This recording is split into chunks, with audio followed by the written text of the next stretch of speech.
Coming up on episode 47 of the Upful Life podcast. It feels like a pretty straight line, honestly. I mean, that record was really the introduction to that folk and Americana and electronic music, and marrying those two together and trying to marry those two together, which really at that time, as far as I know, just really hadn't been done very much. It was like Beats Antique, kinda, but it wasn't like singer-song driven. Right.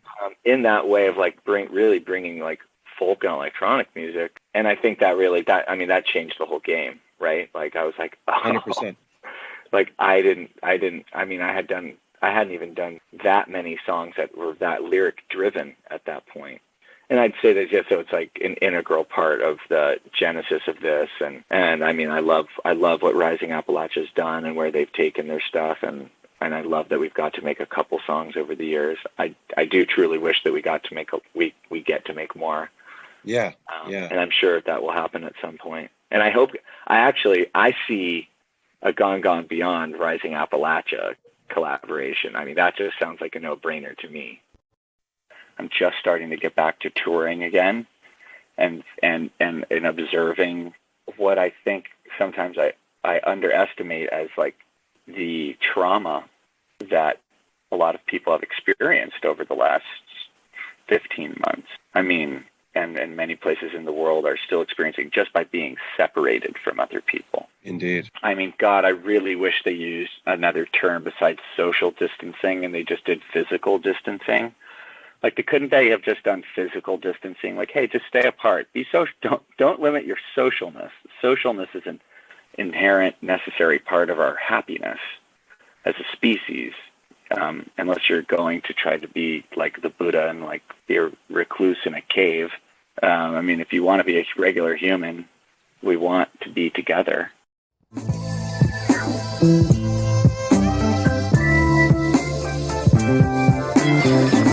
a bozo. Oh, yeah, I thought you had it. You recognize it. I like that. Many people like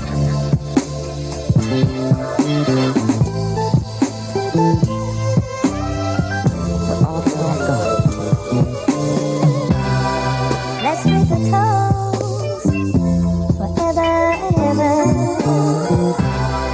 Let's make a toast forever and ever.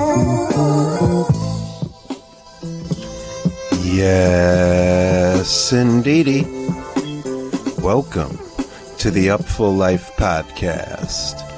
I'm your host, B. Getz, and this is episode number 47. Coming at you live and direct from the Vibe Junkie Studio in Oakland, California. 47. Our angels go to heaven, and we are so grateful you are tuning in.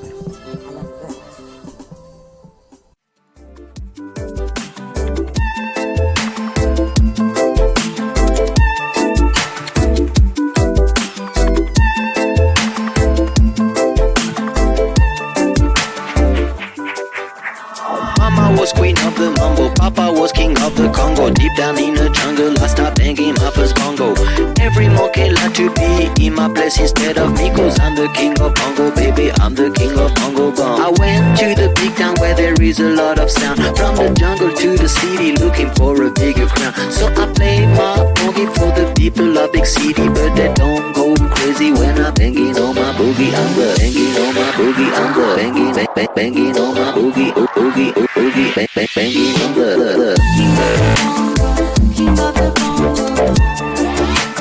hear me when I come, baby.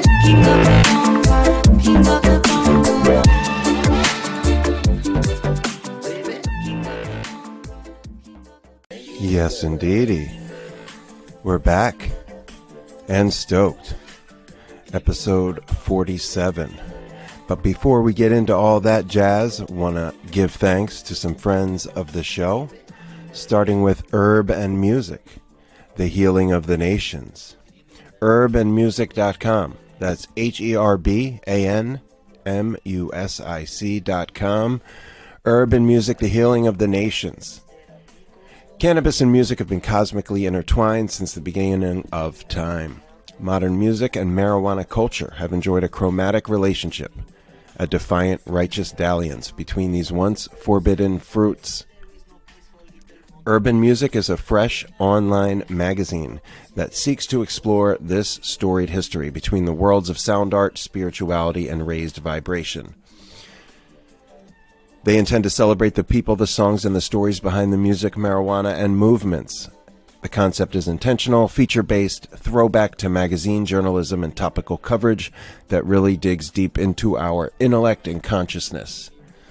Now, shameless plug, I've got a new John dropping on Urban Music this month. Should see it right around the time this pod drops.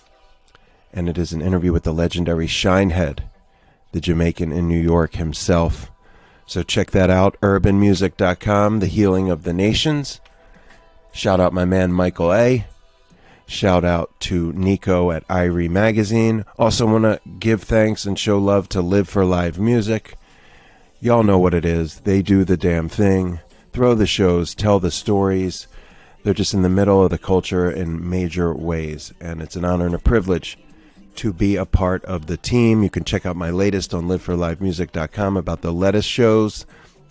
It took place in Lake Dillon, Colorado last weekend, Independence Day weekend. Corey Henry, Isaiah Sharkey, Judith Hill, Flamingosis. Check it out on liveforlivemusic.com. You can also check out everything that I do, the podcast, articles, you name it, on upfullife.com, upfullife.com. Upful Life is where all my shit is housed forever. Also want to let y'all know you can rate and review this podcast. Apple Podcasts, iTunes, whatever your platform of choice, goes a long way to sending the algorithms in this direction. So please rate and review the podcast if you are so inclined or have the time. Same goes for the Patreon. If you have a couple dollars to make your boy holler, I get paid to do the wild thing. Patreon.com/upfullife. You get stickers, you get music, you get tips on what's happening, and you can support what I'm doing with music media and such at the patreon.com/upfullife. And then, of course, I know y'all know about Eric Krasno, The Guest List, which is a premium podcast that I co-host with Eric Krasno, co-founder of Lettuce and Soul Live, a dear friend, an iconic musician, and a major, major player in La Cosa Nostra, this thing of ours. So it's been just a wonderful experience to co-host that show with Eric, and you can check that out on Osiris Media. It's $5 a month. You get 2 bonus pods. And of course, I gotta let you know, if you just want to hit me up, holler at your boy. I love to hear from listeners. Email me direct, b.getz@upfullife.com.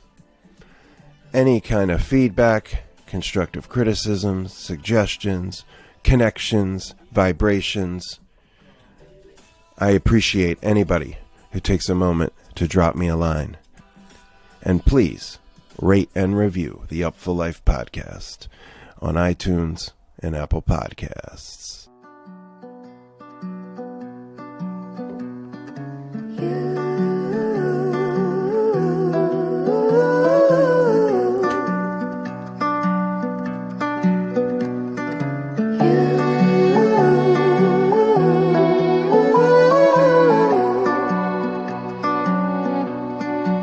It's the sharpest pain. Started in my heart, but it got in my veins. Once it had my body, then the spirit came to ask me if I thought my love was true. Oh, for sure, I say the time I spent in silence was a pride parade. I know I may seem childish, but I'm still afraid to sleep alone at night is coming soon. So be like a little more. If you be like, I'll follow you. I'll follow you.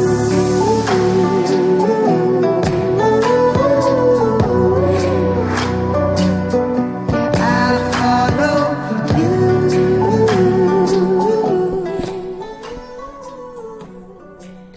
Yes, indeedy. It is an absolute joy to welcome my dear friend, David Block, the Human Experience, to the Upful Life podcast, 1/4 of the international Gone Beyond, a 4-part musical hybrid group who just released an incredible record, 2030. So, just for those of you less initiated or new to the Human Experience and Gone Beyond, I am going to read a little bit of the band bio and then something else from somebody very special to me in relation to this music. And then we'll welcome David with an interview. Each player of the Gone Beyond musical family, comprised of multi-instrumentalist singer-songwriters David Block, Danny Musengo, Factor and Mel Seme, each brings a unique and diverse perspective on sound, culture, and life. The synergy is magical. With 2030, Gone Beyond delivers an urgent message of hope and change for our planet, set against their inimitable brand of music described as mesmerizing future folk that honors the traditions of folk Americana songwriting while bringing together a myriad of influences from electronica, jazz, soul, and world music. You're hearing Little Moon, the first single from 2030, second song on the album, collection of existential love songs exploring our connection to one another and the planet. Normally I would talk a little bit about my own relationship with David, which is a special one. First found him at Symbiosis in 2013, a very pivotal event for me personally and professionally. And he's really soundtracked the better part of the last decade of my life, between his solo works, collaborative efforts as Human Experience, the timeless treasure that is Soul Visions, a collaboration with Rising Appalachia, and for the past half decade, Gone Beyond. Now, made a post about this record, sent it to some friends, one of whom is the great Dennis Cook. Dennis Cook is one of my 3 biggest inspirations and influences as a music journalist. Going back to when he used to write on the nascent message boards about the Black Crowes. He was then my editor and eventually editor-in-chief at jambase.com for many years, and he shepherded my own craft and helped me distill what I do, brought out my personality, my style, my emotions. He is just, I'm a words guy, he's a words guy. I really don't have words for Dennis Cook, but he had some words for 2030, and they weren't just your average Facebook post, check out this awesome album. It is a work of art, what Dennis wrote after his virgin time listening to 2030. So instead of me jumping in the Wayback Machine and telling a million stories, we do that in the interview. I'm going to take 5 minutes and read something that Dennis Cook shared. Love you, Dennis, and thank you for these words and for everything. Quote, "One can't always engineer the ideal setting to meet an album, but when it happens, the impact and emotional heft of a beautifully built song cycle can be deep, intense, and memorable." I'd been putting off listening to Gone Beyond's 2030 until the moment felt right. After a heartfelt endorsement from trusted brother B. Getz, I did not want to meet 2030 casually. Today, my son and I took a morning cruise through the redwood-wrapped curves of Highway 9 between Felton and Santa Cruz. Instinct told me this was the right time, and within a minute, my boy and I went quiet as we passed through the valley from Scotts Valley towards the highway. Then we listened in silence, extending our drive through more small, empty side roads surrounded by nature. Our car, a moving ritual space we refused to surrender until the album ended. 2030 hums with the care of its creation, the fruit of listening, jamming and growing still enough to hear when a splash of reverb, a mechanized thump, or honey-woven harmony is just the thing for a passage. Every minute of 2030 rewards leaning in, setting aside news alerts, text messages, and worldwide hum we carry in our pockets.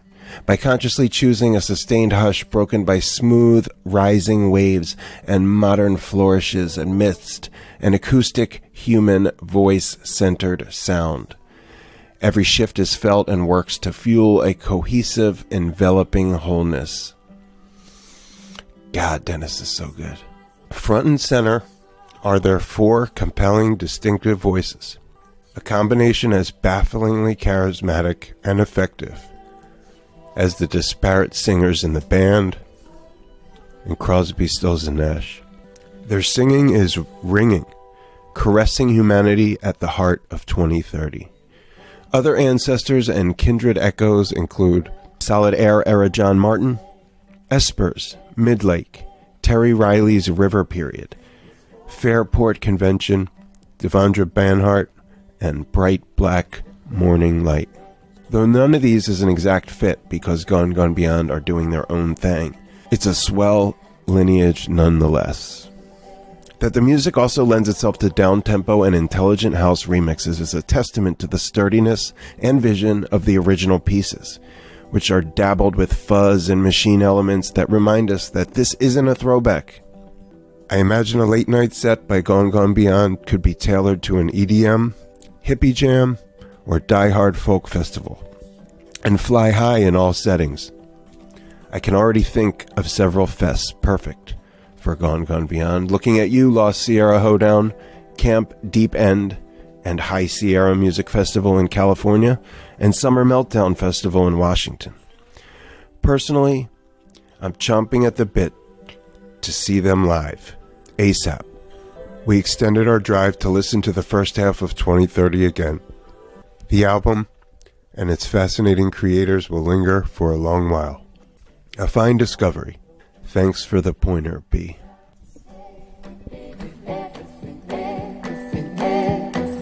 It's for you. From the day that met you to the day you left me, the tides are rising and the sun is setting, and everything is for you. True.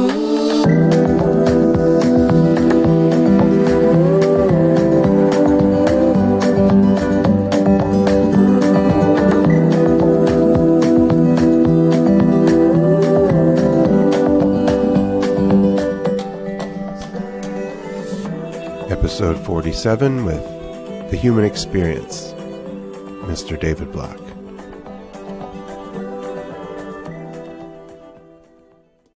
After some technological snafus and, maybe Mercury retrograde, something like that, I got to say, it's a long time in the making, an honor and a privilege to welcome my dear friend, one of my favorite creators across multiple spectrums, and just an important person in a lot of people's lives. And that's the human experience himself, Mr. David Block.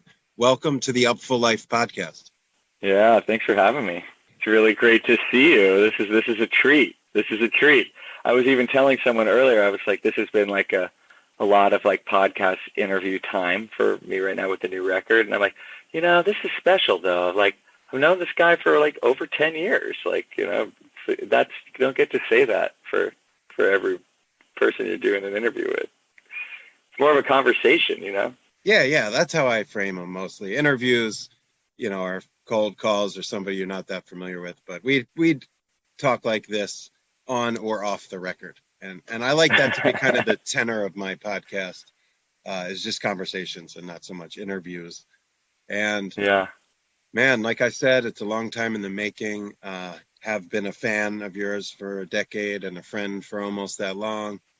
And it's been an absolute joy to watch you spread your wings over this time as a, like I said, a creator across so many spectrums. But really the music drew me in, and I've seen you just diversify your craft so much and profoundly. So when I do these, I like to start in the here and now and then kind of hop in the Wayback Machine. And of course, we got lots of, remember whens, but let's start with the right now, because there's no time like the present. And like you said, we haven't seen each other in a while. The last time I saw you, you were playing a show here in the Bay Area with Gone, Gone Beyond. And for the encore, you came out and you said, we are so excited about this new song. We have to play it. We can't wait. And it was Little Moon. It was what you encored with. And we walked out of it. We already loved the show, but we walked out of that show like, wow, the new shit is going to be even next level. I had a sneak peek at the record, and I believe that was a correct proclamation. So let's start with the new shit, because it is absolutely dynamite. And by the time this airs, people will be able to hear it. So let's get into the new record. What transpired between that time, that tour you did on the last record when you wrote Little Moon, and what we're hearing now? Yeah, I mean, this album has been an interesting adventure because it spans like about 3 years of songwriting, over 50 songs written and about 30 of them recorded, about 20 of them mastered even to get to like these 12. So it spans a pretty wide journey. And it's definitely been piecemealed together in a totally different way, like so many cities and so many players from all over the place. And I mean, it's just very different than usually I would feel like going and sometimes making an album. But I think what's changed, the biggest change that's like, if you were to like be what Gone Gone Beyond was specifically, I mean, I guess there's a lot there, but I mean, one, we're really transitioning from Gone Gone Beyond being the Human Experiences band to just Gone Gone Beyond being its own thing, like becoming Voltron. Like it's like Captain Planet or like the X-Men.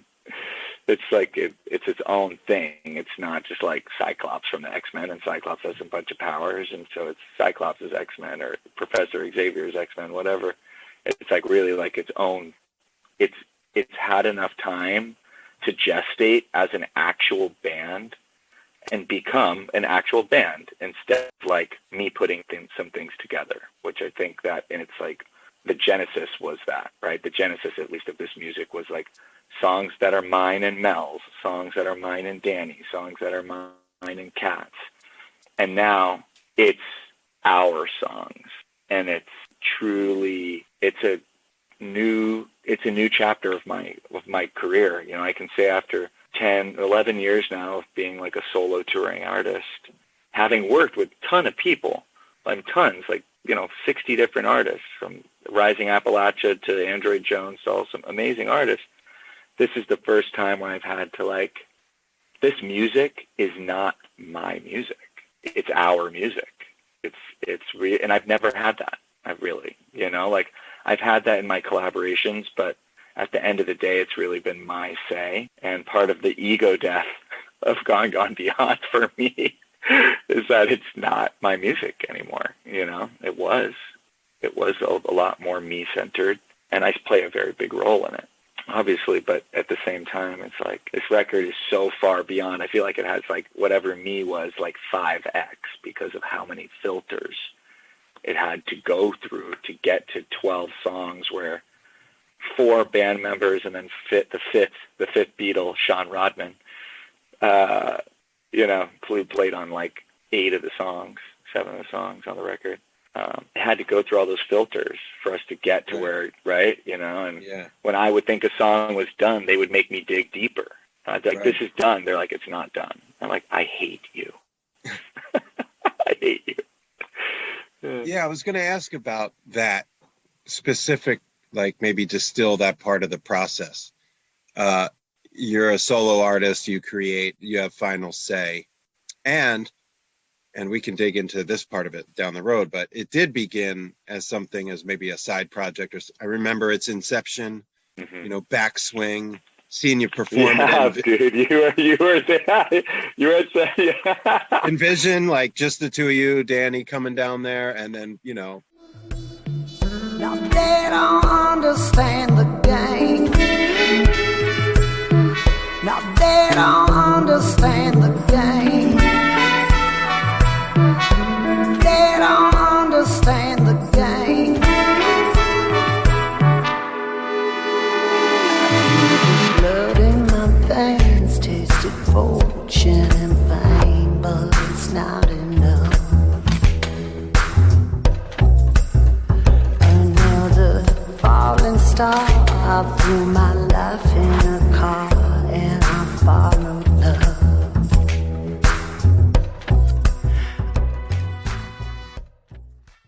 You worked with Kat on your own thing, and then folded her in. Worked with Mel. You had your side project just with him, and then I remember the first full band performance at LIB, and then seeing the leap from then till San Francisco last year or 2 years ago, whatever that was. My point is, as a solo artist, being in this band dynamic and having filters, not only the band members, but other players, producers, people's in different city, whoever the staff is or whatever studio you're working in, you've made like a record in like the rock sense, the like collaborative, all the tiers, all the filters. Did you find that advantageous, emboldening to the process or product, or maybe did it prohibit or inhibit you because of so many cooks in the kitchen? I mean, ultimately, at the end, the final thing that we've ended up with, which, I mean, in my humble opinion, is like really good. You know, like, you know what I mean? Like, I feel like I'm such a big critic. I love the music. The music I make, I love it because it's medicine for me. It feels good for me to make it. I've always been the one that enjoys my own music. I'm not like the self-deprecating one that's like, I'm shit. I'm like, I love music. Music makes me feel good. That's why I make it. You know what I mean? Sure. But this is a whole other dimension, you know? And it's a whole other dimension because I think it did push my boundaries way past my comfort zone. I mean, in so many steps. I mean, I've been stretching and stretching and stretching creatively to be able to allow the space for a song like Marigold or Canyons, you know, like the fact that can live, the song before Marigold is A Better Way to Love. The most electronic song on the album sits next to the most acoustic song on the album, and it plays. I don't even know how we did it, really. Like, I can't even, it's like, I was like, I can't believe that works. I can't believe it works. But I couldn't have ever done that without them, you know? Sure. But also you had it within you. You've always played piano. I remember when you started singing along with your solo stuff. So if anything, they brought more out of you. But you're right. It wasn't until we got to that song, Better Way to Love. Is that Mel on lead vocals? No, that's actually Kat pitched down 4 cents. Oh, wow. And you're trying to figure it out. So it's me and Kat pitched down singing in unison. Right on. Yeah, it's a different sound, but it was, and my fiance remarked that this was like the connector song to the last era, like for fans who were like used to some more electronic flourishes, production elements, beats. You didn't abandon that totally, but it's grown more and more subtle. Yeah, I mean, it's 50-50. This record, if you break it down, is 50-50. It has Little Moon, which is, that has like 808s and like really beautiful stuff, like that's lush electronic. But the album as a whole does lean more acoustic, you know? Yeah. And folky. And folky, way folkier. I was really impressed with how much, I guess I don't know who's singing anymore now that you tell me that, but just, you know, Danny has always been, in essence, the lead vocalist, but he really made room for Mel and Kat. Kat's performance on the record is stunning. Yeah, there's a song that sounds somewhere between like Dolly Parton and Sarah Vaughan, like really, Riptide. Yeah, exactly. And the harmonies on Canyons, just all of it. It's really stunning and such an evolution for you as an artist, and speaks to what everyone else brings to the table. Like, for those who aren't familiar, give a quick synopsis of the origin story with each collaborator in Gone, Gone Beyond. So I guess you could technically start with me, right? So I guess for people who don't know what I do, my music's called The Human Experience. I collaborate with a lot of different people, have put out 13 albums, and on each of those albums there's been like 6 to 9 different collaborators, like featured collaborators, and then like tons of musicians scattered throughout. But it's always been me finding like a human experience album, and the shows that I play are a smorgasbord of different stuff, right? There's no genre on any of the records except other than it went through the David filter, right? Before you go, say what's your way, whisper and go. It's more than you know, from skin to your soul, you're dripping in gold.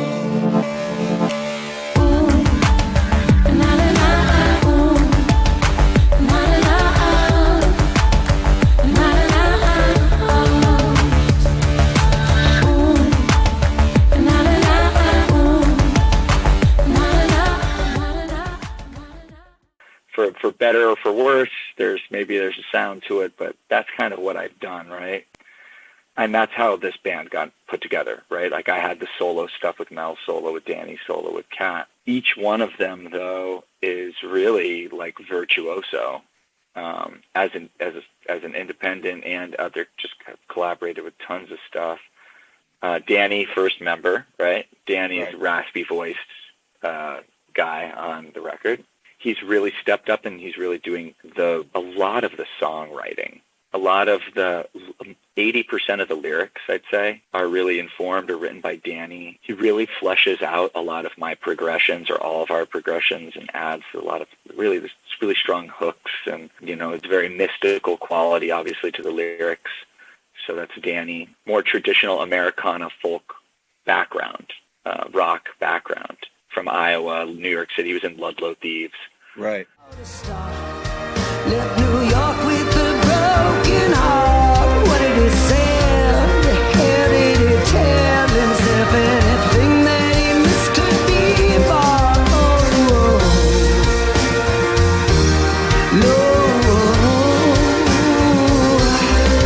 In a sea of angels with the halo in the hand, army of angels. And then you got Mel. Mel is from Cuba and has lived in Barcelona. He's lived in Barcelona the last 15 years.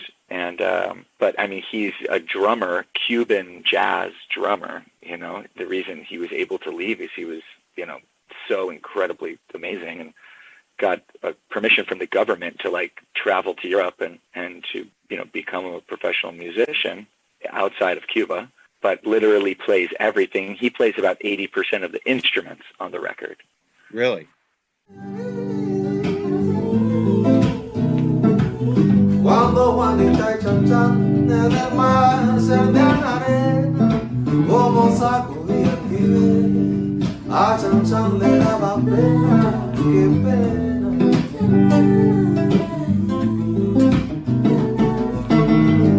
Pero qué pena me da, qué pena me da.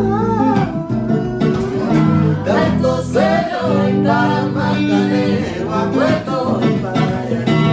Y dice así.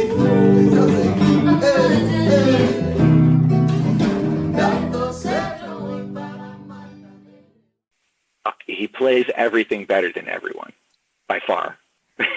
By far. There's one song I was asking myself, who's on upright bass? And there is no double bass on the record. The upright bass, it may be on Riptide, is an acoustic bass, Lost in America. All the basses are acoustic basses, but not upright. Gotcha. We would, by the way, really love an endorsement from Taylor, because we've been using their baby bass. So maybe they'll listen to this and send us this new guitar we want. All right. But it's all that little Taylor bass, which is sounding sounds super good. amazing. Amazing sound. Yeah. I didn't know that Mel was responsible for that much of the instrumentation, because it's really lush, but also bare bones and delicate. So that would be yours truly, probably's influence on production. You know, like, for example, I mean, everyone's in general, but like, I would say that, like, because these songs have so many directions they could have gone, like Riptide, for example, or Lost in America, both of those songs, the bass takes that we had were like very colorful. You know, there's a lot going on. And then I think that was like, let's really hone in on the groove, make these things a little bit tighter, which is not better or worse, but a stylistic choice. But but in terms of executing them perfectly, that would often be like, yo, Mel, like, I could play that part, but like, let's have Mel play it. But, you know, not for everything, but for a lot.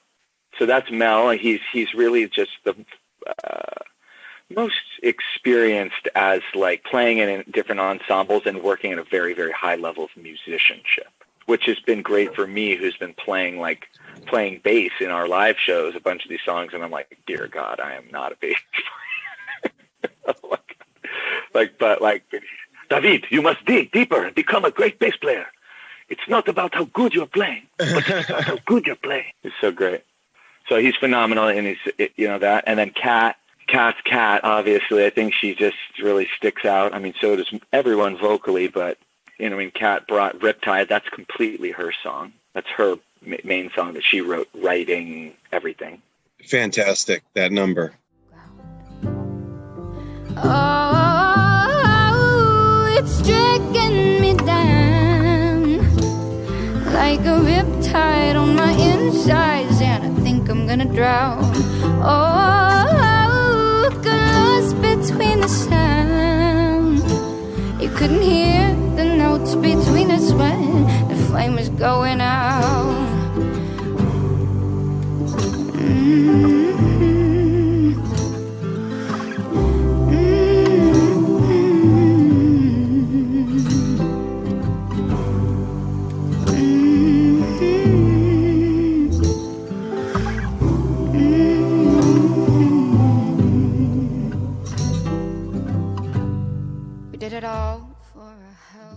It's amazing. It's amazing. Yeah. And her and she comes from a more jazz background, jazz folk. You know, and we all have our common ground on our spiritual practices, and the fact that we like, you know, maybe psychedelics and meditation and our spirituality, and there's a lot of common ground. But musically, it's definitely interesting how we've made it all work. You know, I'm surprised sometimes. That's where you come in, because you have these rapports, these relationships. I mean, I love the human experience stuff with Kat. You know, really, you and her have a vibe, and you have a great creative wherever you guys take it. So you being the conductor of, you know, the kind of commonality here, I think, you know, you sang the praises of your bandmates, but, you know, without you, there is no Gone Beyond, not just because you brought everyone together, but you are that sort of amorphous, creative person that can adapt and encourage and bring maybe disparate influences, disparate artists together, and that Venn diagram, there you are in the middle, and then the process brings us this music, and I love it. And I also love it because it feels like I've been privy to the evolution, because, you know, first stuff I ever heard from you was the Soul Visions project, which is still one of my favorite records of all time. And I don't say that with, you know, to be hyperbolic. I mean, it is one of my most treasured records in my life.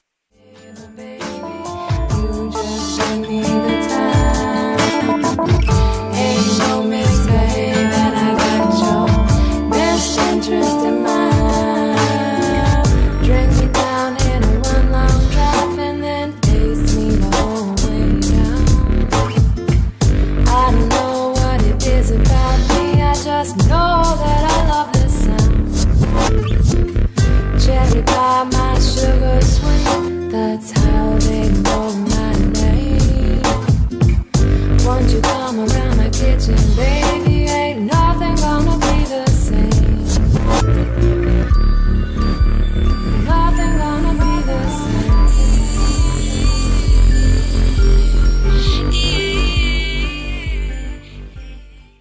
also such a brilliant marriage of disparate art forms in music.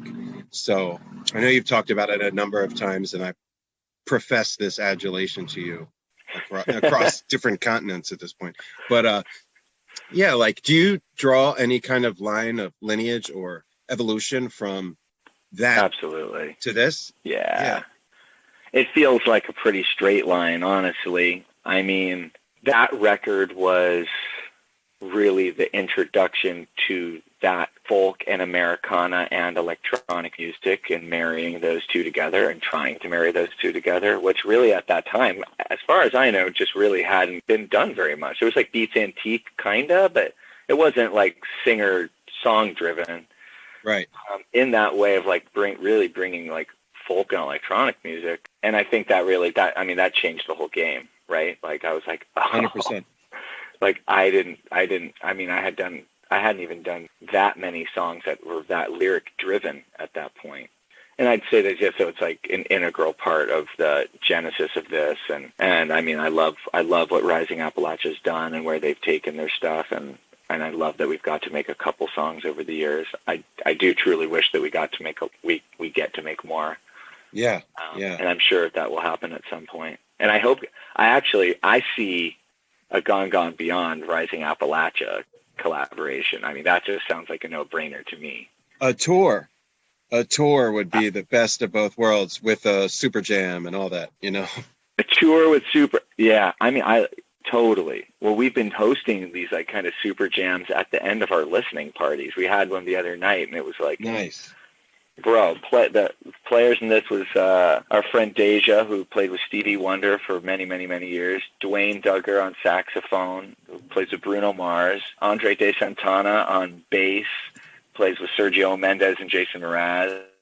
Grace Kelly, saxophonist, like this monster. And then this guy I'd never even met, Smiley, who plays in this band called The Main Squeeze. I know them.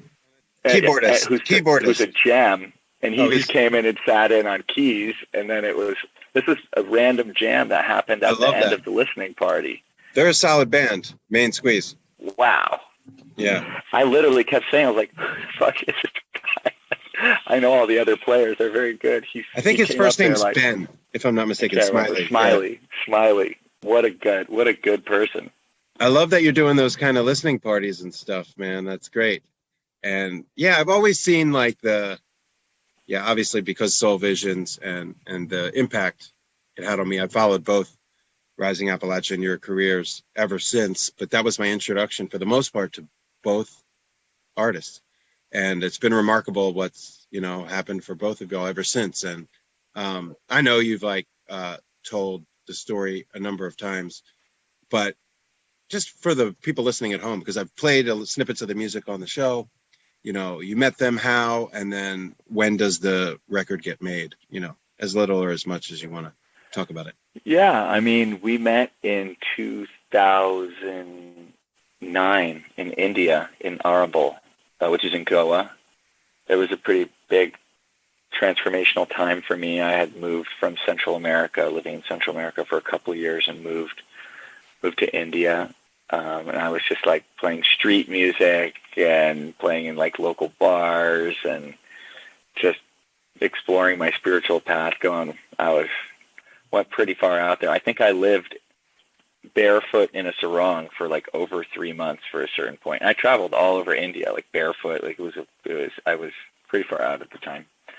It was great. It was a good time. It was beautiful. And I met Leah and Chloe in Goa, and we became friends, and we ultimately ended up hanging in Goa and also hanging in Bagsu, which is in like the base of the Himalayas in Dharamshala. Really beautiful place. We became friends, and there were all sorts of jams. It was a really open and free and explorative kind of time for me in my life, just meeting people that thought and lived their lives differently than I could have ever imagined. And then, anyway, we just kind of fell off, and that was that. We had a really good friendship and had some mutual friends, but nothing really much. And like 3 years later or so, I had gone to several Burning Mans, and I had met this guy called Android Jones, and Android and I started touring, and I started playing solo shows out and getting to play bigger festivals and have my name out there. And all of a sudden I was playing my first festival in, it was like I think it was North or South Carolina, blanking out on the name. And I saw their Rising Appalachian on the flyer. I was like, wow, Rising Appalachian is nice size writing on there. Like they did something. Like we were just playing at like a local bar in India. And I was like, wow, they're like, I mean, they blew my mind there. Like when I was there, I was like, oh my God. Anyway, so it's like I found them and I was like, oh my God, so good to see you. Or, like, you're doing cool stuff. Like, it's amazing. And they're like, I had to leave, so I missed their show. And they're like, well, we're going to be at another festival that you're doing next weekend called Rootwire in Ohio, put on by Papadozio. Right. And I was like, oh, sounds great. And it was just the two of them.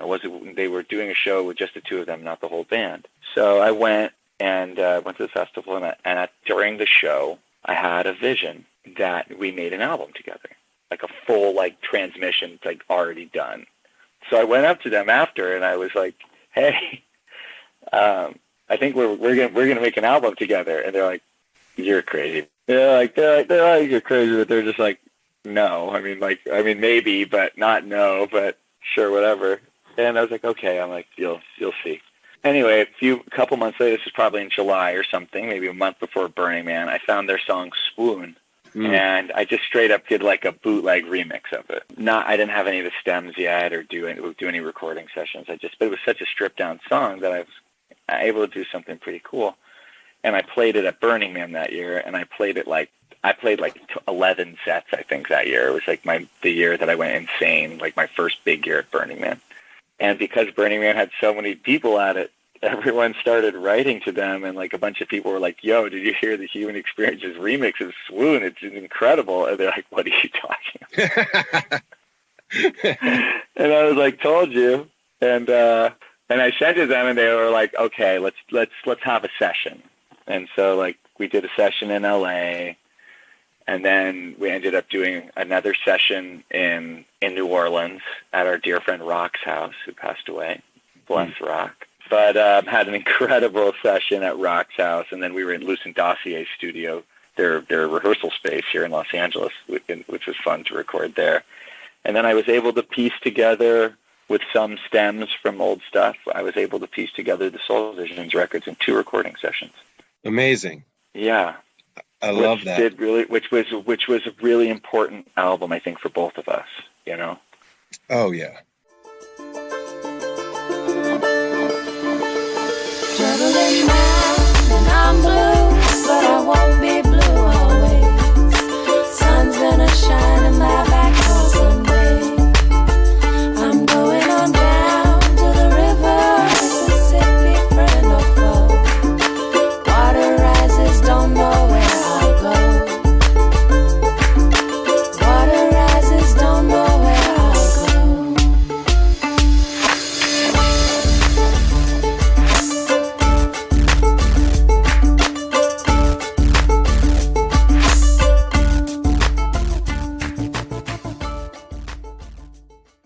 Yeah. 100%. I mean, from the outside looking in, just the impact it had on my friends and communities wherever I went, from, the East Coast, West Coast, Swanee, New Orleans, Burning Man, Costa Rica. It proliferated. It Yes. did the thing. Yeah, it was interesting. Yeah, and it really, first time I saw you perform, you had them come up and sing a little bit. It was like the last day of Symbiosis 2013 at like 10 in the morning. And that was the first time I saw either of you. And game changer in that record. Thank you for the origin story, because it's such a dear, dear piece of art to so many. And like I said, you spread your wings. I mean, you had made records before that, but in the aftermath of that, it's been a joy to just see all the different people you collaborate with. And, you have a penchant for really lifting up women, vocalists, instrumentalists, etc. Like May Love and Lila Rose and Cat Factor and so many. It's in the festival world that we're in, like that's the exception, not the rule. And I just wanted to note that and just ask you, like, do you see like you still performing and working in that same sort of music community space, or with Gone Beyond, do you intend to maybe cross over and play Americana festivals or Jazz Fest in New Orleans? Headline Coachella. Hey, dream big. I love it. Whatever it takes. Let's go all the way, bro. No, I think it's a good question. I deeply am grateful for my community that has supported me in my career. I never did the explode rocket ship up thing. I mean, maybe for some people they think that, but let me tell you, it's been a bit of a slow roll to to get to where things are right now. And being able to maintain, I'm 100% grassroots still. Gone Beyond is building a team, which is exciting. And I've had some great help along the way. But I mean, I've done all my booking and all my management. Still don't have an agent or a manager. It's crazy.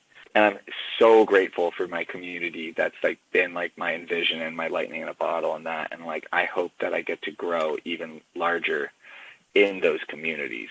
And I am really excited about the potential of the new Gone Beyond record being She Just Can't Help But Shine. That could be a hit country record. When I hear that, and I'm I would never, literally in a million years, I would never. Even when Danny brought me that record, she's I wanted you to produce this. I'm this is not a Gone Beyond song. And he was I think it is a Gone Beyond song. And I'm I think you're fucking nuts, man. This is a country song. And we did it. I think I'm got some great help from Sean Rodman from Moon Tricks on that tune. And I had got True Osborne to do the gospel choir on it, which was, that was my call. And I would never in a million years see that happening. And now that it is happening, I've never played a folk festival. But I definitely see that happening with this record, especially because you went to the last tour that we did is the current format of the show, right? It's half acoustic electronic, and that will evolve, I'm sure, but that's how it is now. But I totally see a world where we do fully acoustic shows, and I see a world where we do fully electronic shows. Yeah. And that's the beauty of this band. I think that that's why it will cross over. And it is crossing over now. It is currently in this moment, right? Yeah, it's getting, we were on a playlist the other day. It was Lord Huron, Lumineers, and Gone Beyond, and on Amazon's top alt folk playlist. And I'm that was a plot twist to me. Right. But I'm not surprised, because if people are not coming through to the music through the human experience career arc, and they're just hearing it, it's very accessible. That's the new decision, though, right? That's brand new. That's 2 weeks old for real. Right. We literally we re-uploaded the album to distribution to take my name off of it, which was a big thing. It's a big step, but I think it's time. Album number 3, 5-ish years into the project. If you like that move. Well, if you wanted to live outside of yourself so you can continue as the human experience and have Gone Beyond to have a life of its own, I think it's essential. It also validates the other players as far as on the marquee. There's no I in team, all that stuff. And at the same time, I adore your solo music. A lot of us do. And while we love Gone Beyond, and it was even cool in the beginning. Yeah, it's definitely not the same.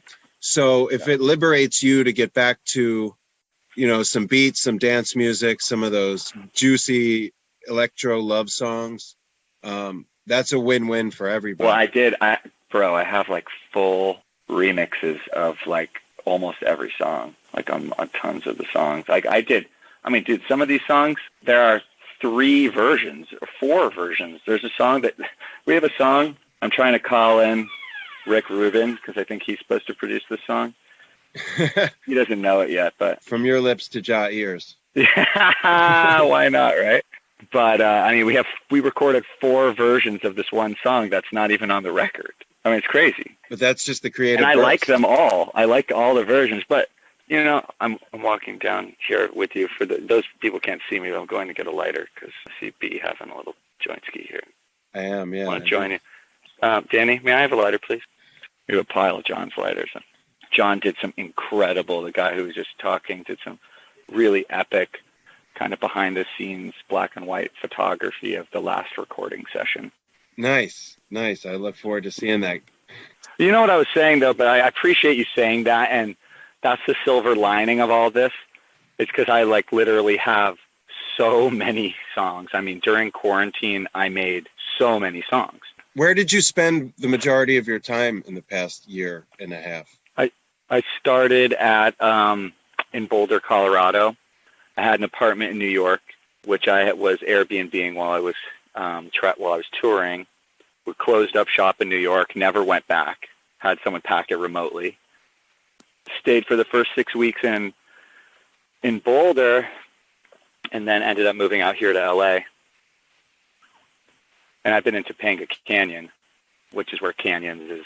I mean, Topanga is really, the sound that you're hearing on the record is us moving to Topanga Canyon. Yeah. That's what happened, basically. And I love that song. And I also love how you, like, the second to last song, I think, is the lyric of "See You in the Canyons" or "Meet Me in the Canyons." It just, it was like a really, kind of painted the picture. You know what's interesting about that song, by the way? I wonder if you noticed it, but that song's called "A Better Way to Love." Right. That is Canyons. That's the vocal from Canyons. The whole song is the whole vocal transposed 4 semitones or 5 semitones, I can't remember. And then I've just produced it. It didn't feel like a remix. It felt like I was like, we made the hook. There's a better way to love. I changed the pre-chorus to the hook. Okay. That song is Canyons. I noticed the lyrical connection.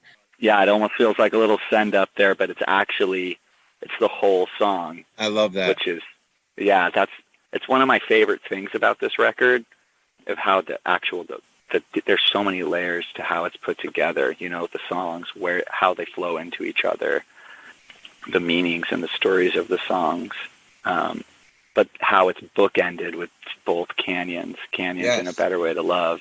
And I'm like, that's one of the things I feel magical about what the band is doing right now. She said, I know you got a good heart, but there's a better way to love her. Still I believe, even if it's not real, there ain't nothing that time won't heal. And I see you in the canyons. Oh, oh, oh.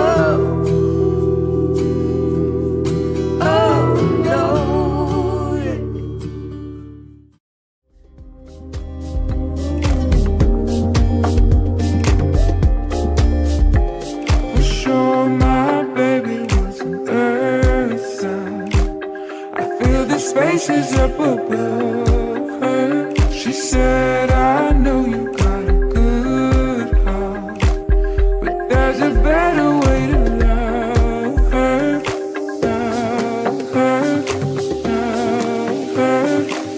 But there's a better way to love.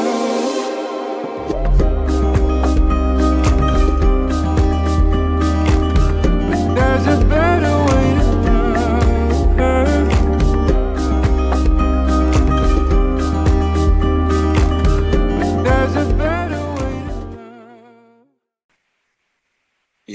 Yeah, I can hear it and feel it. And yeah, there's some depth always to even, the stuff you do where you do like a vocalist on top of your electronic music. But with these harmonies, each vocal, Danny's voice, that leathery rock and roll raspy thing, and Kat, really, like me and my fiance driving home from Nevada City, we did the album the other night. And she was just astonished at the Kat that we heard on, your solo stuff, singing a song like Riptide, and not just singing it, but owning it Yeah. You know, like, yeah, for real. You know, so I'm proud of you, man. I love just about everything you do, but the trajectory, evolution of Gone Beyond. Like I said, going back to hearing Backswing one morning at Envision in 2016, and through now, it's been just a joy and remarkable ascent.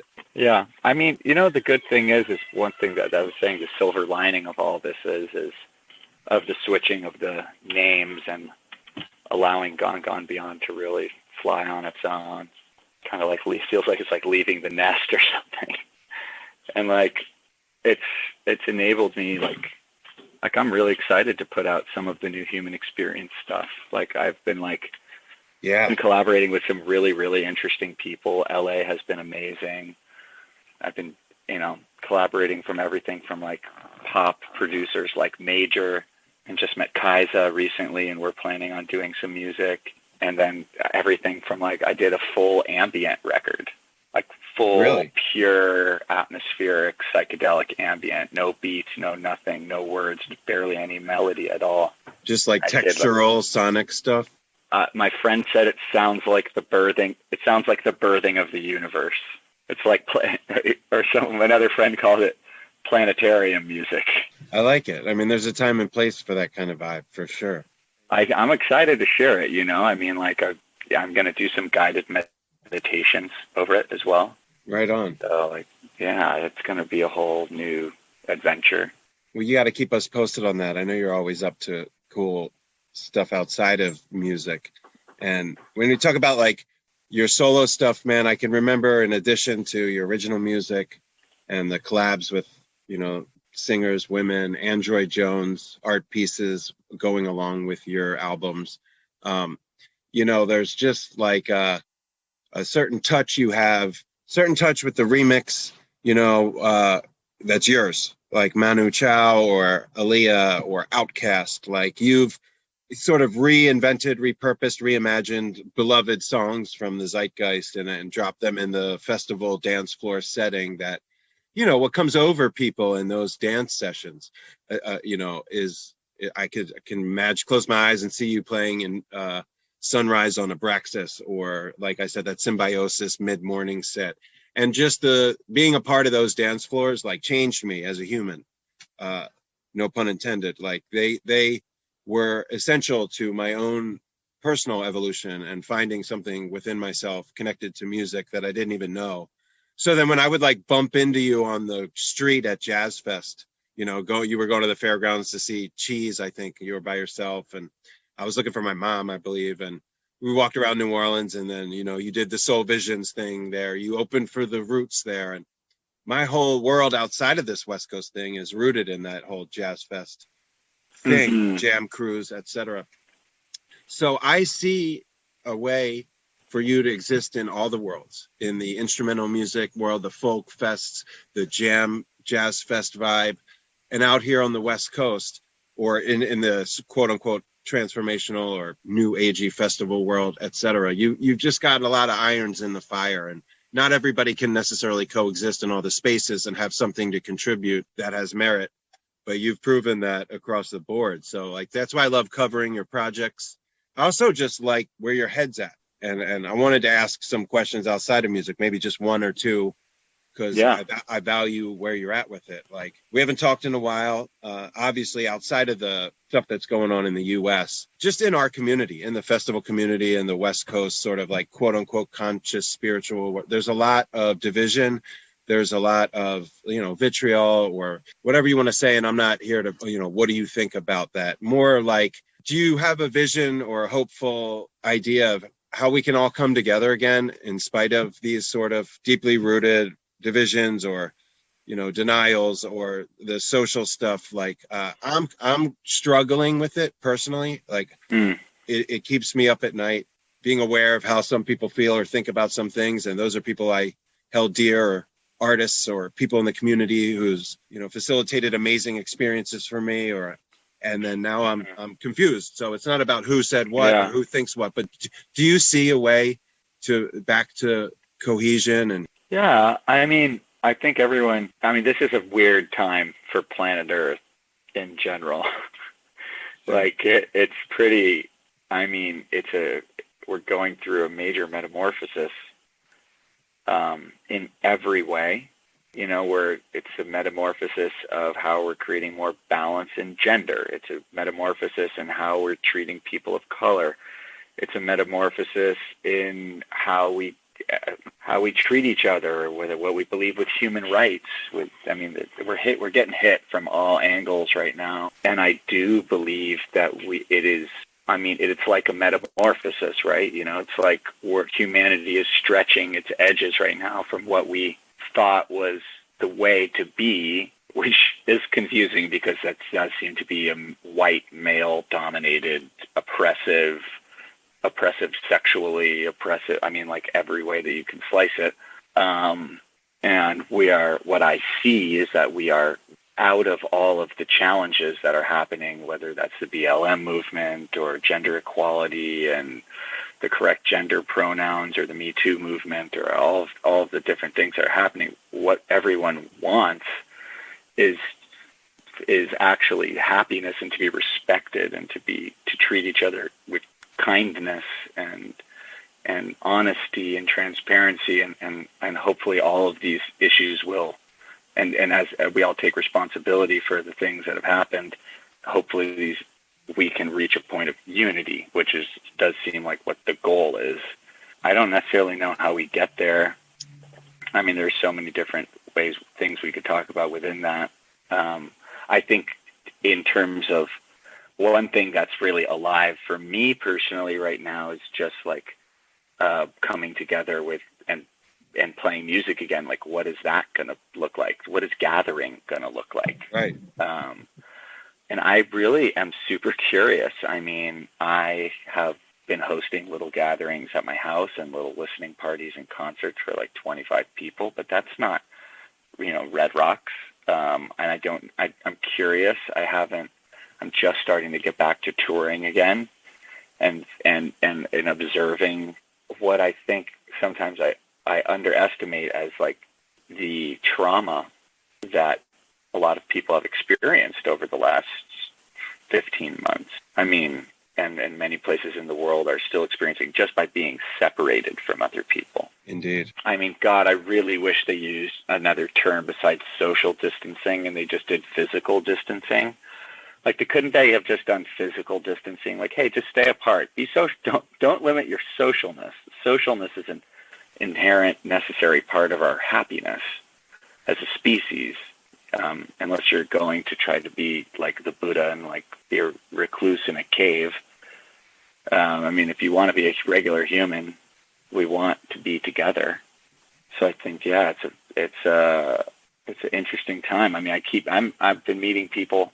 I was very fortunate. Like, I had a small community. I had people that I could be around that I felt safe with throughout this time. But I mean, man, I'm still meeting people that like have not been around other people in like 15 months, literally. And it's funny, like I'm negotiating these dates, and I'm like, God, I wonder how people are going to come back together. I'm so curious. I went to Miami and Tulum recently. I played a couple shows. Those were my first shows. Tulum in Miami, like this last month. I went to my first club in like 15 months, and I was like, I felt like I was like in like high school going to like or like middle school going to a high school party, like that kind of like awkward. You're like, oh, how do I engage? What are these people doing?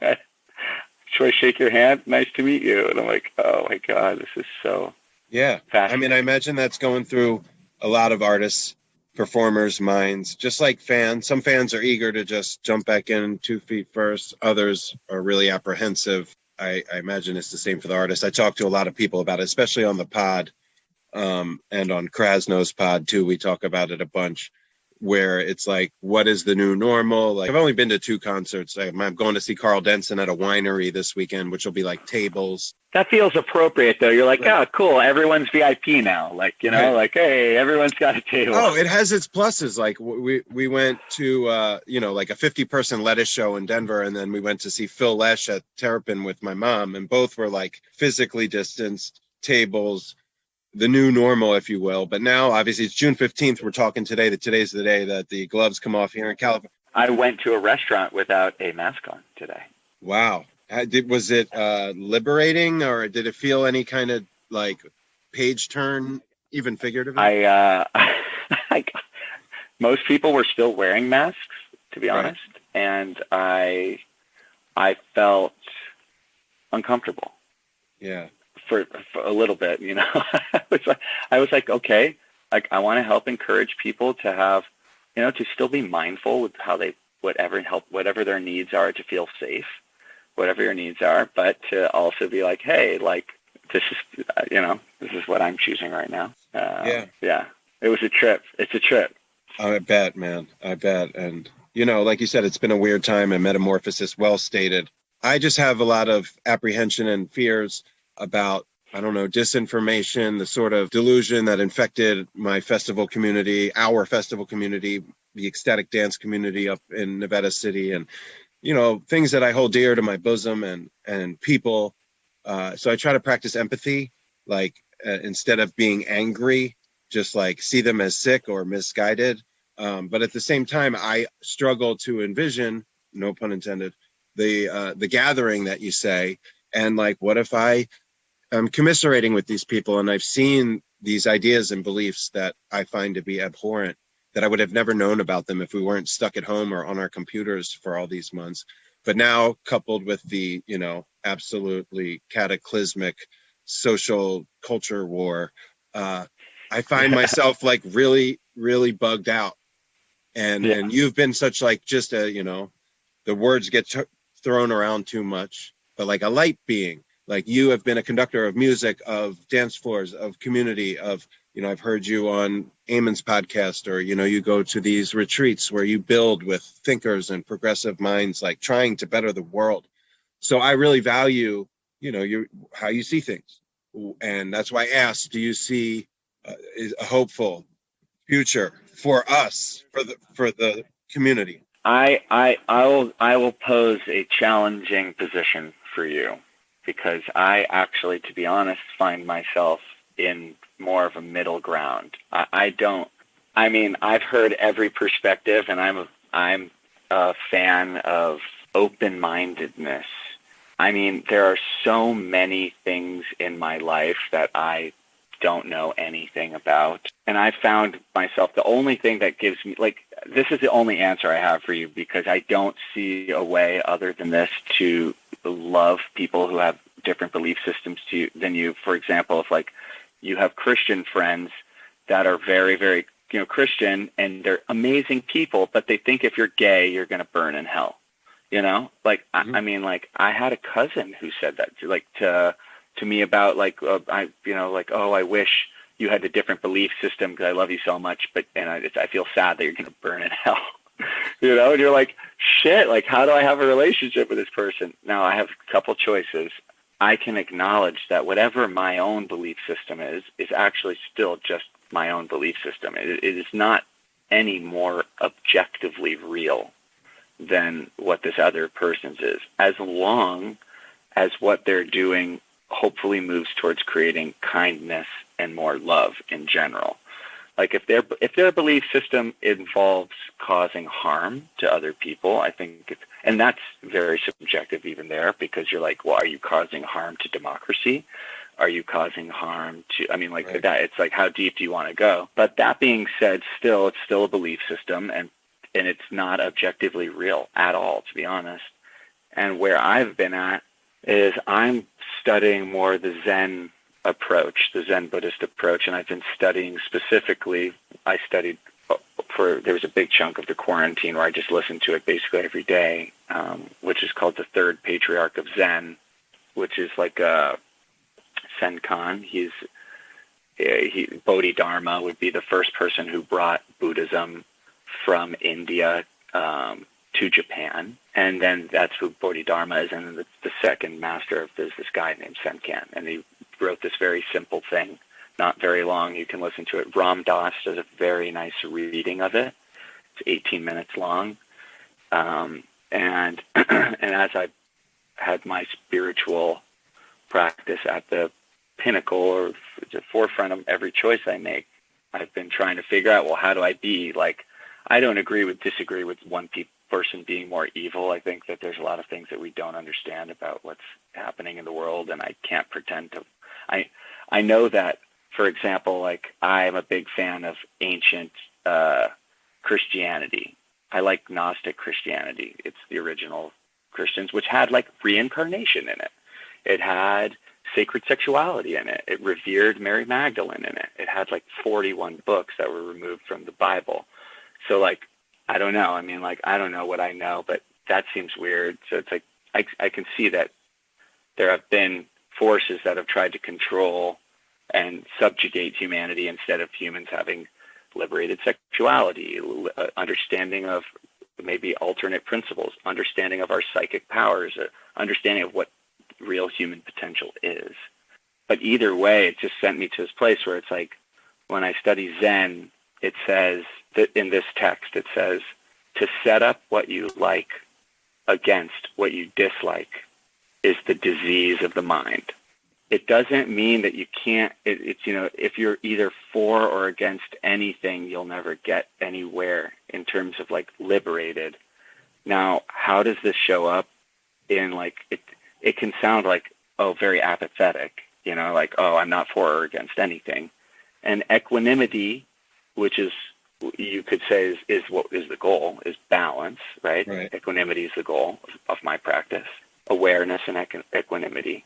The awareness piece is that, like, I'm not apathetic. I'm an active participant in the world, and there's a way to show up to treat all people with love and say, like, I'm interested in a dialogue. Like, I want to know why you believe the thing that I don't believe. Not to make you right, but I'm curious at what it is. Like, what are the drivers? Is it you truly believe that there's hidden knowledge and reptile beings that are running the planet? Is it that, I mean, what is it? Like, well, you know, like, what is your perspective? And I see the biggest challenge coming from no one is even interested on both sides for every issue, is no one is interested in having what, like, the Greeks called a dialectic, like a conversation, you know?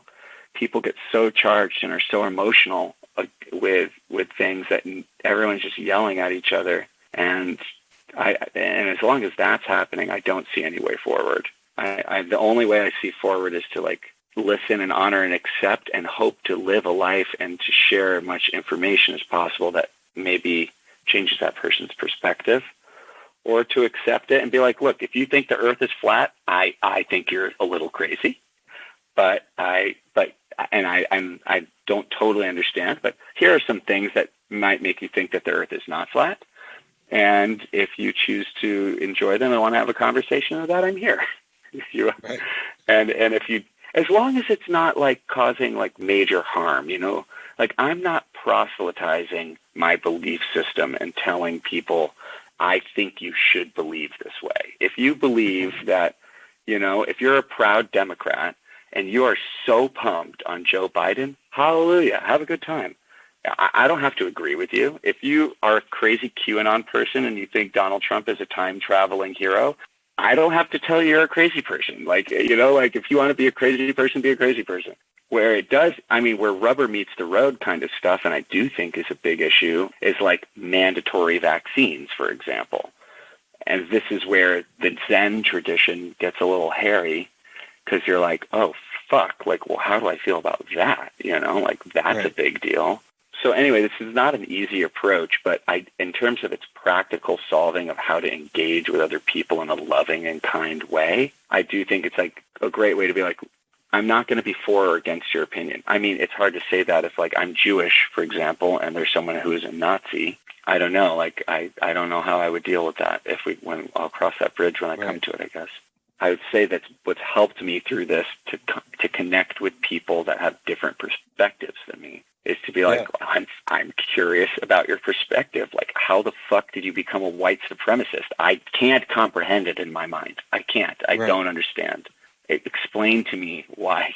Like, you know, and maybe people think that's total insanity, you know, like, but at the same time, like, my goal is to I know that underneath it, that anyone, like someone, let's say someone who's a white supremacist, they were born into the world an innocent, loving child. and they learned and were being indoctrinated into a culture of hate and systemic racism.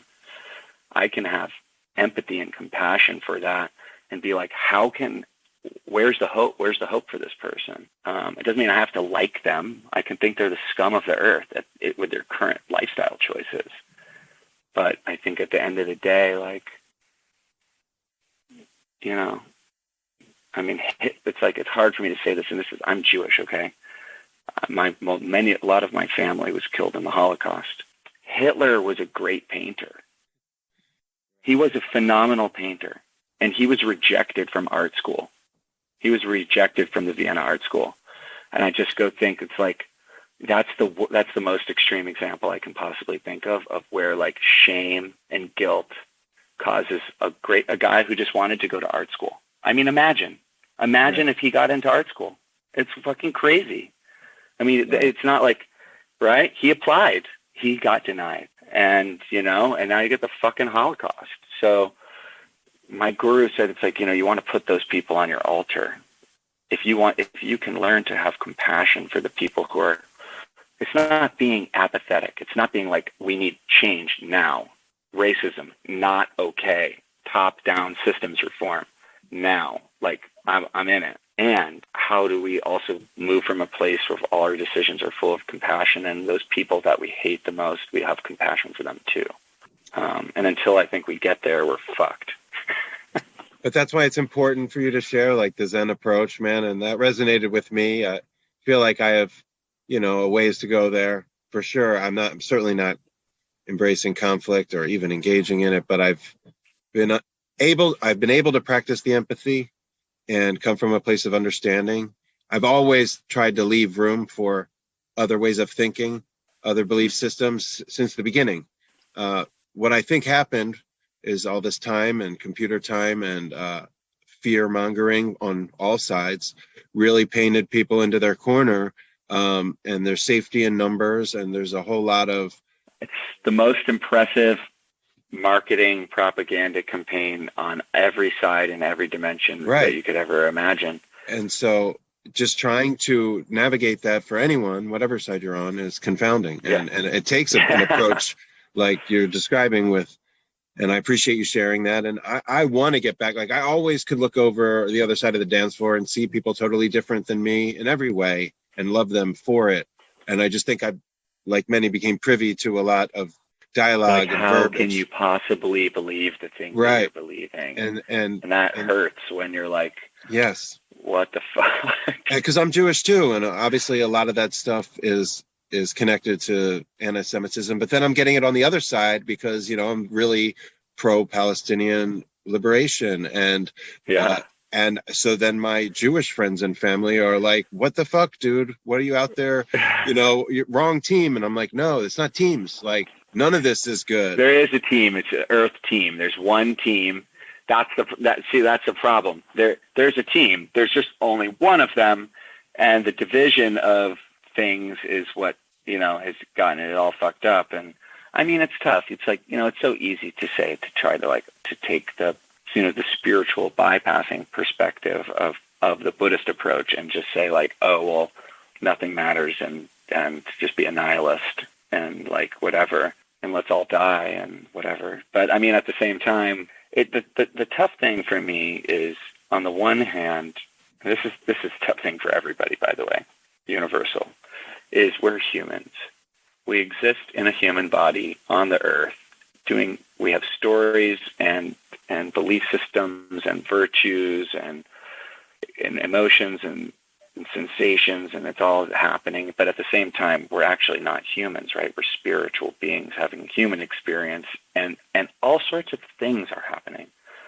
So many things are happening that, on a cosmic and on another level than what we conventionally experience as human Earth body suit bullshit, like linear time, for example, or all those things. And I guess where I'm at personally in my journey is like, it's so easy to get caught up. And by the way, this is a white male privilege perspective I'm going to share right now. It's the only thing that I have. It's the best I got. So deal with me. And that's only on one level, because I do really feel closer to spirit more and more every day, you know, in the way that I'm living my life and the choices that I'm making and the way I choose to engage with other people. So I do feel as a spirit, and I just happen to be in a white male body this incarnation.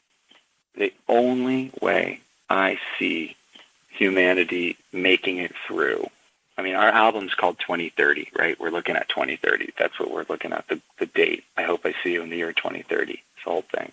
The only way I think I see personally getting there is if we can rethink the entire way that we treat each other. And that's an inside-out process. It's the be the change you want to see in the world process. It means someone does something shitty to you. You do the best you can to engage in a compassionate and loving, kind way. Something you disagree with or has a different view than you, be open-minded. I mean, there are some things, many ways that we can do that. And I think by having a meditation practice, self-inquiry practice, like, what am I? You know, most people are just running malware programs on their human OS, and no one's even doing anything. It's blind reaction after blind reaction all day. Mm-hmm. No one is even thinking. Everyone is totally brainwashed. Not everyone, but a huge portion of humanity is sleepwalking. I unfortunately don't see personally any solve for those as long as we're engaging in the story and the narrative that we've been living, which is a comparative, competitive society. I don't see that working anymore. I don't care how many movements you start. There's just going to be more adversity as long as we're comparing with each other and competing with each other. And until we evolve to a collaborative society, which I see happening, I see we're moving towards that. I think that we can do it. And I think that I think a lot of people are going to die, and I think there's going to be a lot of pain and suffering along, and that's okay. You know, if we want to evolve through, you know, it's like the chicken. It's like the baby chick. We're inside the shell, and we're growing to the edge of the shell, and we're like, fuck, we're all going to die. But we realize we just have to peck through the shell, and there's a whole other world out there. And but you do have to peck through the shell. You do have to destroy the thing that came before. You don't just, the shell doesn't keep growing. You don't ask the shell to continue to grow to house the baby chick. No. The shell is broken. You know, the only way I see doing that is through a full reprogramming of how we treat each other. And I don't have all the answers of how to do that yet, but I mean, the one that I do seems to be working for me experientially is taking time of self-inquiry. At least just take the first step of saying, like, who am I? What do I stand for? How do I want to be treated? How do I want to treat other people with more kindness? How can I learn to be kind instead of right? How can I learn to be more open-minded? Where have I been trained to live in a more fear mentality, and how can I get out of my programmings of fear, guilt, shame, blame? How can I eliminate those things? Yeah. And then I think if we all do that, then we'd have a better chance at being like, you know, how could racism exist? How could it exist in that atmosphere? It's like, take away the fuel for the fire. Don't compare yourself because of what you were born into or the color. How it's like, how can you have, it's just ironic. Like, how do you have pride for something that you didn't work for? You know, right. It's like, that's what's hilarious. I'm like, you have pride for something you earned. You don't earn being white, you know, like, I'm sorry, you don't earn your skin color. Every human is a beautiful, perfect, incredible potential of nirvana, of enlightenment. It's like, how could those things wouldn't exist? How could you have gender inequality if you honor the feminine, like the thing that birthed you? Like, come on now, like, what the fuck? Yeah. Like, how does that happen? I don't understand. Yeah, man, that's deep. We got it fucked up somewhere along the way because... Right? But we can prevail. We can prevail. Yeah. And that's why, you know, these type of conversations and hearing you, you know, wax hopeful, philosophic, intentional. I appreciate it. I know the listeners will too, you know, because it's fun on the dance floors and making the music and the good times. But there's the other side of that coin. And you didn't just ruminate on what's wrong or what's fucked up. You gave your own, you know, simple, mindful awareness, approach, practice. That's all I have so far, you know. It's like it's more than most, and it's a value. It definitely landed, and I appreciate you sharing it, man. Just like I appreciate the music, I appreciate your time, the energy, the place you hold and operate, matriculate in our community. You're dear to many of us, and, you know, we give thanks. Yeah, thanks, man. I really appreciate you having me. Yeah, dude. Yeah. You know, they threw us some technical curveballs. We somehow managed to stick it out.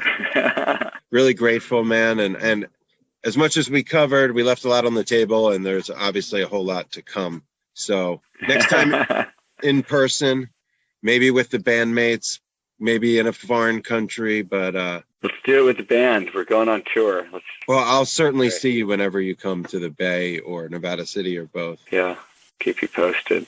Man, we're gonna wrap it up. It's been a long time in the making. The Up for Life podcast, the human experience, collab, collision, conversation, and man, you gave a lot of us a lot to unpack and to to chew on. And no, that's why I had you. That man. Wasn't too much. It was no. I'm so stoked that we took it esoteric, because it's deeper than music, you know, and that's important. The music is it, you know, that's the thing. That's the fabric of the music. The whole, I don't know, that's the thing for me. The music is the universal language. If music is math, I like this analogy. Music is math, right? It's just intervals between frequencies. That's what it is. So it's experience, your math that you can experience, right? You wouldn't it wouldn't be music if it was just dissonant tones, right? They're very specific intervals between things. And I think what's great is humans did not invent math. Humans discovered math. And I can't remember which incredible thinker said that, but it's like math is the language of the universe, right? Everything exists in harmony in that way. Like the Milky Way is the same shape as the same exact ratio as a sunflower. I mean, that's insanity, right? The Milky Way, sunflower, same shit. Exactly. Like not similar. Like it's the same ratios, gold and mean and phi, right? Music is the audible portion of the universe. Yeah. I mean, literally, you know, it's the universe singing, and humans, we just discovered that, you know. So it's like it's all together, man. I mean, it's all one thing. All right, man. Love you, brother. Love you too. I'll talk to you soon.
Yes, indeedy.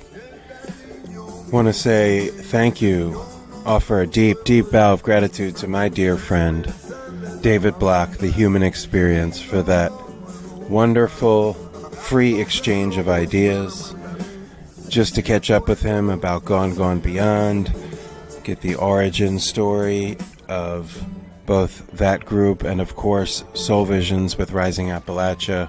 Maybe one day Chloe will come on the show. I'd love to speak with her, not only about that, but about their whole career, of which I'm a huge fan, thanks to David's collaboration, and I hope everybody checks that out. And again, thanks to Barry Lieberman for hooking it up with Gone Beyond, and check out my story on Live for Live Music with David and about the album. And now we're going to do a little mini human experience mixtape experience. Can't touch on everything or it would be quite long. He's had many chapters, many albums, many collaborations, as you heard about. And I hope down the road to sit down with him and, you know, in person, live and direct, and chop it up about other parts of his career, other collaborators, and whatever else has transpired between then and now. You're hearing Chan Chan, which is a fantastic number. Buena Vista Social Club, reimagined by David with Ignacio Perez Borel and Igor Rakuz Itzik. This is always a favorite, his live sets. And like we always do about this time, the Vibe Junkie Jams. I'm going to hit you with a series of numbers that are close to my heart, that David's been a part of, or captained and created and imagined his self. I already played the Dusted Compass Future Primitive remix as the Vibe Junkie Jam for a very Burning Man esque or centric, Burning Man Playa-centric episode I did some time ago. So we're going to go with the original Dusted Compass, Human Experience, with Lila Rose. Just a song very dear to my heart, kind of like the theme song to my very first burn, and page turning, a chapter in my life. Very emotional number. So starting with Dusted Compass, then getting into Broken Open album with Walking on the Moon. David kind of reimagining the Police song with the help of the Grouch and Be Born. Then we're going to come into one from Soul Visions, Rising Appalachian, The Human Experience. We'll do Mississippi in full. Amazing song. You already heard all about what that means to me. And then we'll wrap it up with a pair of live versions. Excuse me, no. We'll start with an early song from Gone Gone Beyond, the first record, Under Siege, featuring Calibri.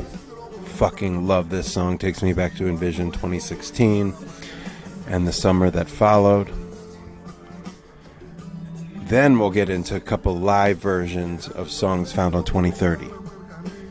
Canyons, live from Hotel El Ganzo. I want to dedicate Canyons to my dearly departed friends Ben Kennedy, Benny Dredd. Big fan of all things David Block. We miss you, Benny. And also dedicated to my dear friend Chris Zegers, who also passed recently. Canyons has been great medicine for me in processing these losses. Love both of those brothers. And we'll finish with Gravity, live at the Mushroom Farm. Both Canyons and Gravity can be found on 2030, the absolutely stunning new album from Gone Gone Beyond. Once again, I want to say thank you to David Block. Thank you to everybody who tuned in. Hit me up, b.gets@upfulllife.com. Check out The Human Experience, David Block, on all the streaming services. Goodbye, God bless, and we'll see you next time.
you see we're done?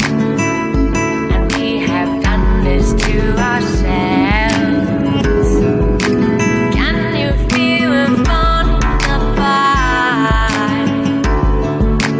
Somehow I'm moving closer. Uncover the reason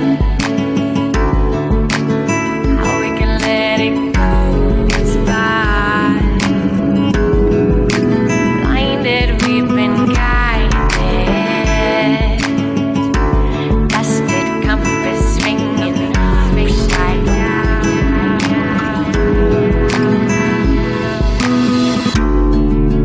Can't you see we're done? And we have done this to ourselves.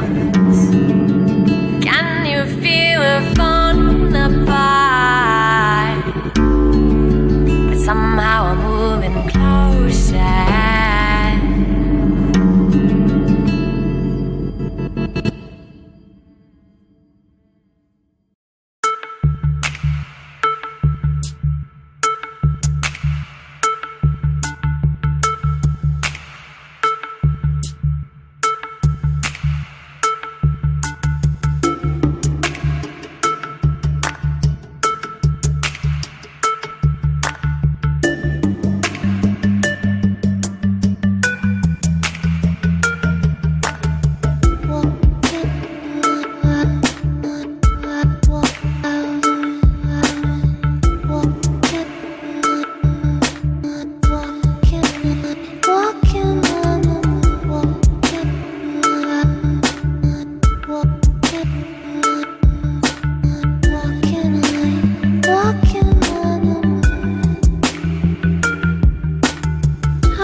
Walking back from your house, walking on the moon. Walking back from your house, walking on the moon. Feet they hardly touch the ground, walking on the moon. My feet hardly make a sound, walking on the moon. Walking on the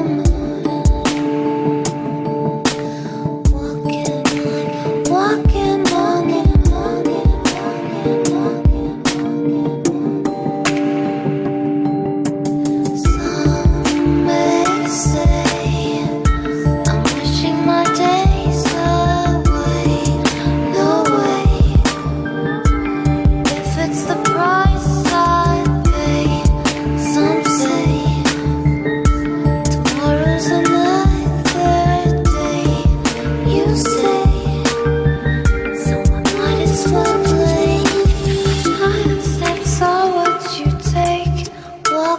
on the moon. I hope that my legs don't break. Walking on the moon. We could walk forever. Walking on the moon. We could live together. Walking on. It feels like nothing is around, still stepping. Heels toward the ground, feet ain't touching nothing. Nothing is the matter when we're walking on the moon. Michael Jackson action, fresh out of our cocoons. I wanna live in your house and go about the rooms. Don't care about the whereabouts, the glow is so in tune. Weightless giants, not even police can catch. Achieving the highest bliss, free of the beaten path. Some may say I'm wishing my days away. No way. If it's the price I pay, some say tomorrow's another day. You say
south, take me home. Take me back to the place where I first saw the light, to the sweet sunny south, take me home.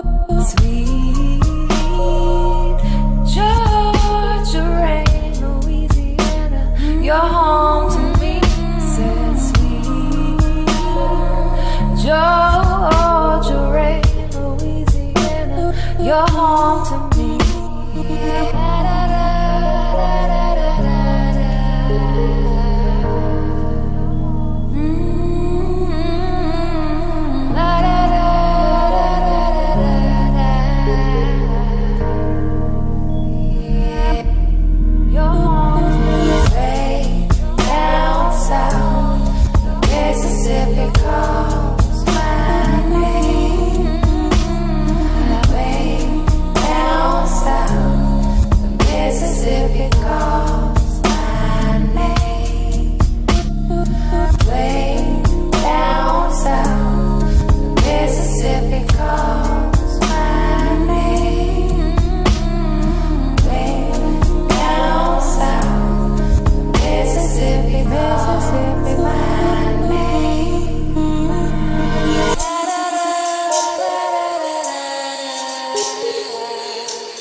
I'll be crossing Appalachia, waiting for the bridge to take me across Lake Pontchartrain. I'll be crossing Appalachia, waiting for the bridge to take me across Lake Pontchartrain. I'll be crossing Appalachia, waiting for the bridge to take me across Lake Pontchartrain. I'll be crossing Appalachia, waiting for the bridge to take me across Lake Pontchartrain.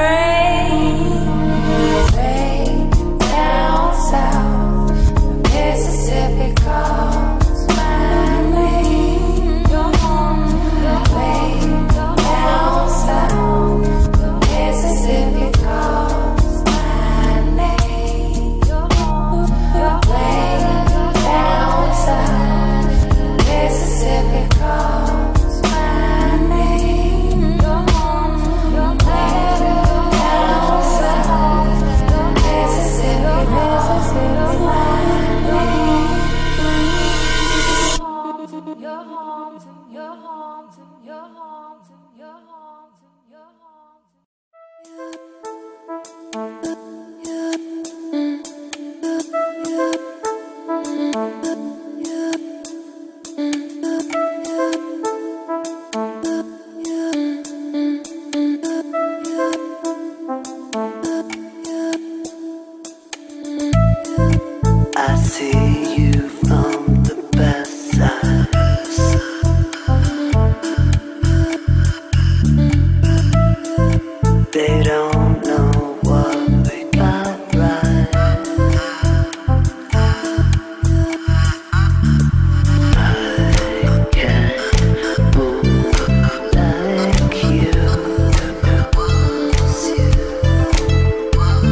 So 1, 2, 3, 4.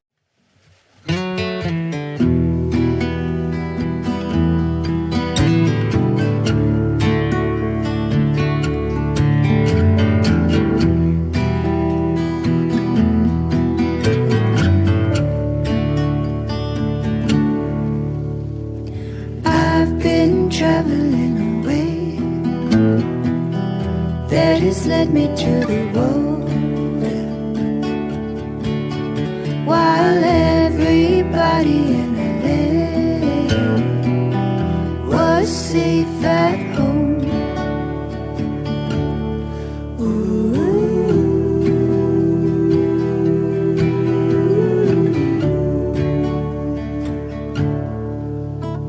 For sure my baby was an earth sign. I feel the spaces up above her.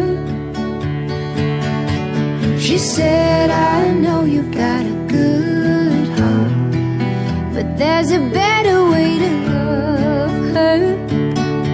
Still I believe, even if it's not real, there ain't nothing that time won't heal. And I'll see you in the canyons. Oh, oh, oh. Oh, no. Yeah. Oh, oh, oh. Oh, no. Yeah. If you could keep me awake, if you could keep me awake a little longer, our day is gonna come, our day is gonna come, and that's a promise. I believe, even if it's not real, there ain't nothing that time won't heal. And I'll see you in the canyons. Yeah, I know there ain't nothing gonna stop you now. When you're ready, you can come back down, and I'll meet you in the canyons. So, oh, oh, oh, no.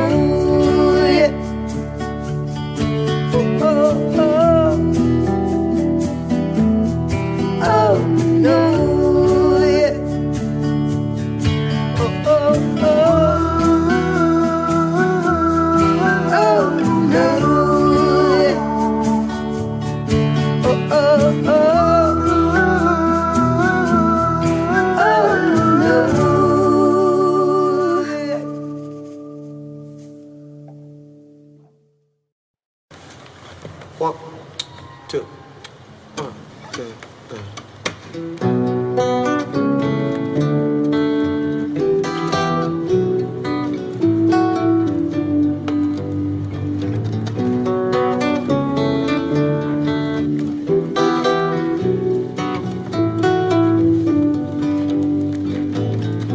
All saints tonight, come on and celebrate, come on and shine a light.